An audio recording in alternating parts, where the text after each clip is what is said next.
The thing you're going to do the most in Java is call methods. It's the simplest type of data flow, and it's incredibly powerful. What you can do is basically go from one part of your code and just jump to another part of your code instantly, do something, and then come back with a single piece of data. And the return keyword is very important here. When I'm writing a method, let's say I wanted to make a method that adds two numbers together. The first one will be called A, and the second one will be called B. Now, I have to put this thing into my method signature, but I'm going to leave it out for a moment. And that's the return type. And I'm going to show you why. Let's say we want to add the numbers.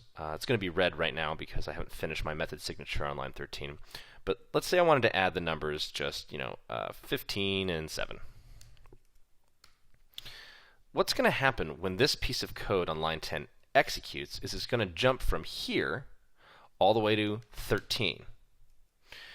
After that part is done, here on line 15, it's going to then jump back here. It's almost like you've taken whatever code is here and then inserted it here instead. So, what is going to happen, let's say I wanted to take, let's see, the answer would be, A plus B is all I really need to do. So, when I want to take this answer that I got from this input and give it back, I'm going to have to use a keyword to actually define what data goes back. In this case, I'd return the answer. Now, that is what the return type is for. You see, this int has to match up with whatever I'm returning. In this case, it does. Answer is also an int. That means that when this code runs, I can actually treat this as an int. In fact, I can even save it as an int, because this piece of code here is going to run. It's going to jump down to add.